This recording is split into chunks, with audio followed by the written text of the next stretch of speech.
Are crop sensor cameras as good as full frame? It's 2026 and the answer may have changed over the years. Let's talk about it on today's episode of Ask David Bergman. Hey there everybody, welcome back. Here I am, as always, answering your photography questions right here on Adorama TV. Today's question comes from David J, and he simply wants to know, are APS-C cameras as good as full frame cameras? Well, thanks for sending that in, David. It's a pretty common question when photographers are considering what camera to buy. The subject has been talked about before, but as technology advances over the years, the conversation begins to change. So let's talk today about what these two formats actually are, what each one does well, and where things stand today. Let's start by making sure that we're all on the same page before we get into the comparison. Full frame refers to the size of the camera's image sensor. A full frame sensor measures approximately 36 by 24 millimeters, which matches the dimensions of a classic 35 millimeter frame of film.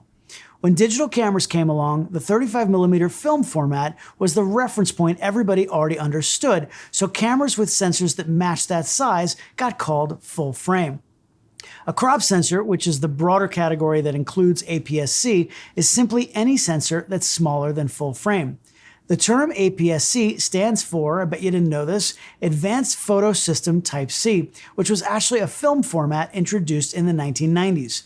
It never really caught on and was eventually discontinued, but when early digital cameras needed a sensor size that was cheaper to manufacture than full frame, those dimensions were a convenient reference point and the name stuck. Canon's APS-C sensors measure about 22.3 by 14.9 millimeters. You don't have to remember that. Other brands have slightly different sizes than their own naming conventions as well. Nikon, for example, calls their crop sensor format DX and their full frame format FX.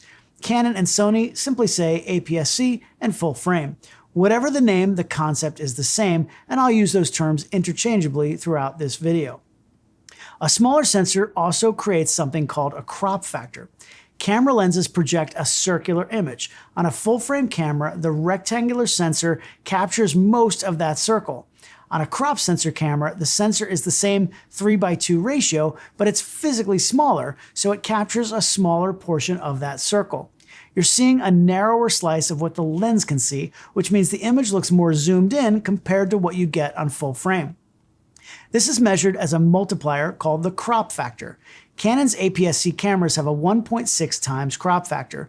Most other brands are 1.5 times. So if you put a 100 millimeter lens on a Canon APS-C body, the field of view looks more like a 160 millimeter lens would on full frame.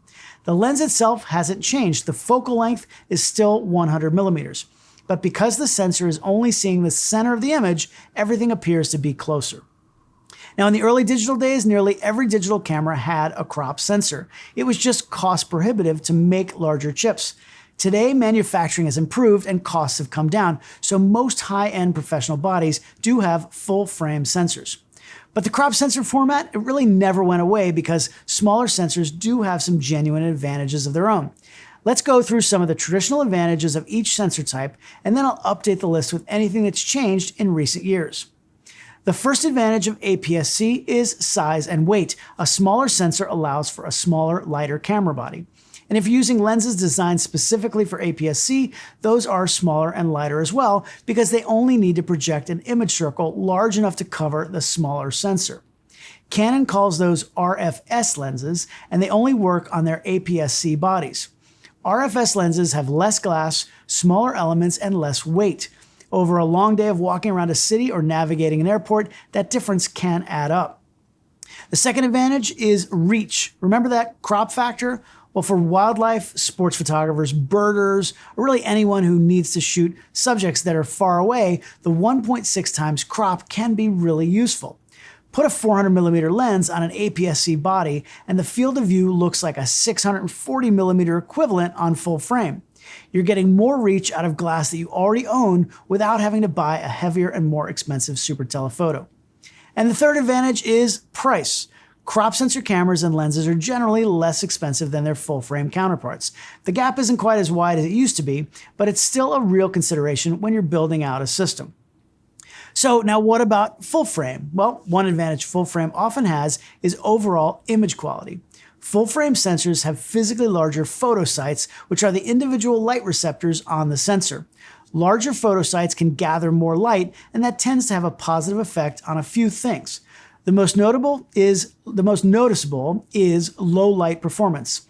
When you're pushing your ISO in a dark environment, whether that's a wedding reception, a concert venue, or a news event where you can't control the light, a full-frame sensor will often produce cleaner images with less noise than an APS-C sensor at the same settings. And those larger photosites can also contribute to better dynamic range, meaning the camera captures a wider range of tones between the brightest highlights and the deepest shadows.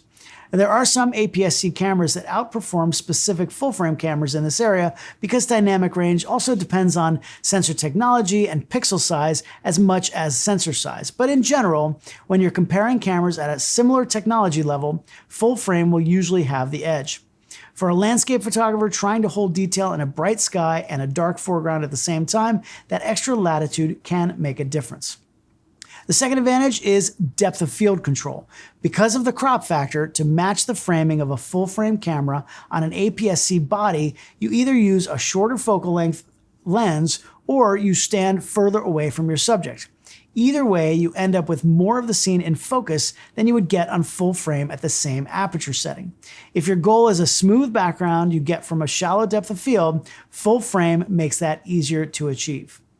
And the third full frame advantage is easier wide angle coverage. The flip side of that crop factor reach benefit is that getting a genuinely wide field of view on APS-C requires a wider lens. A 16mm RF lens on a Canon APS-C body gives you roughly a 25mm equivalent field of view. If you want true 16mm perspective, you need something around 10mm on APS-C. That's a more specialized lens. It's going to also probably be more expensive. For landscape and architectural photographers or anyone wanting to go super wide, that is worth thinking about. There are some other advantages that come with using full-frame bodies that don't necessarily relate just to the size of the sensor. Most top-of-the-line cameras are full-frame, so you're going to get many of the benefits of those high-end bodies. As you spend more on gear, you get features like better build quality and weather sealing, dual memory card slots, longer battery life, bigger viewfinders, and more customizable controls designed for demanding professional use. Those things can matter a lot if you rely on your gear to make a living, but it's not technically about sensor size. There are reasons to invest in a high-end camera, which does usually mean full frame. Hey, quick sidebar, if you've got a photography question you want me to answer, head to askdavidbergman.com and submit it right there. If you want to keep up with everything I'm doing, thedavidbergman.com has links to my socials, my free email list, a ton of educational videos, and a few discount and affiliate links. And if you're enjoying this video, please hit like, subscribe to Adorama's YouTube channel, and tap that bell for notifications. It really helps us keep making free photography content for you every single week. Okay, so now that we've compared the traditional benefits of both sensor sizes, let's see if anything has changed in 2026. Honestly, APS-C is catching up in more than a couple of ways, and someone who might not have considered it in the past might be able to go that direction now. In my opinion, the biggest change is in noise reduction software. Adobe has AI denoise built into Photoshop and Lightroom, and I've talked about my love of DxO Pure Raw on this show before. If you haven't tried it, I do have a discount code for new users in the description below, so you can check that out. I'm also thrilled that Capture One's newest version finally has an enhanced denoise feature that works really well. Thank you, Capture One.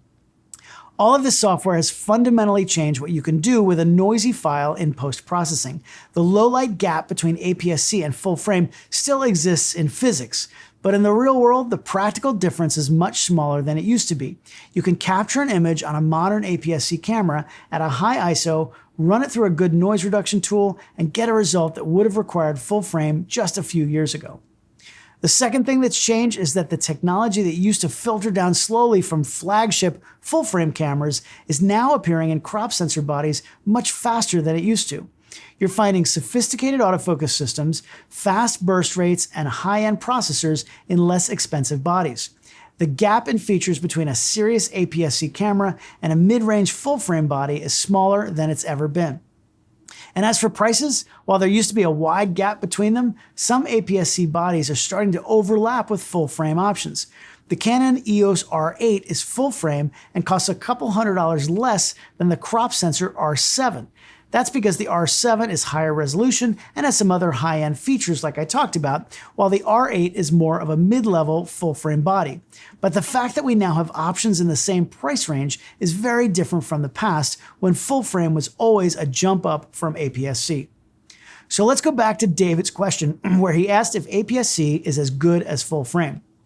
For my professional work, I use full-frame Canon bodies exclusively. When I'm on tour with Luke Combs or Bon Jovi, I need the reliability and build quality of a professional camera. Low light, weather sealing, shallow depth of field, and fast dual card slots mean that full-frame is the right tool for the job. But I also own a Canon R50 with an RF 16mm f2.8 lens as my carry-around kit. The 16mm on the R50's APS-C sensor gives me a field of view around 25mm, which is a great everyday focal length. I toss that whole thing in my backpack and it weighs almost nothing. I didn't choose that setup because it's less expensive. I chose it because for travel, the best camera is the one that you have with you, and that little kit is fantastic when I don't need to use the big guns. That's really the answer to David's question. APS-C is not really a compromise anymore. It's not a stepping stone on the way to something better. It's a legitimate choice that can be used to make really high quality images. Full frame is still top of the line, and there are real reasons that it costs more. But for a lot of photographers, those reasons don't outweigh the advantages of going smaller, lighter, and more affordable. The question isn't which one is better, it's which one is better for you. So David, I hope that helps. What do you all think? Do you use crop sensor bodies or full frame? Which ones do you use, or do you own both like I do? Let me know down in the comments why you made the choice that you did. And if you want to go a little deeper, check out a video I did about using crop sensor lenses on full frame bodies and vice versa. I also talk about different crop modes and image area settings that you might see on some cameras. If you don't see that video up on the screen, I'll also put a link in the description below.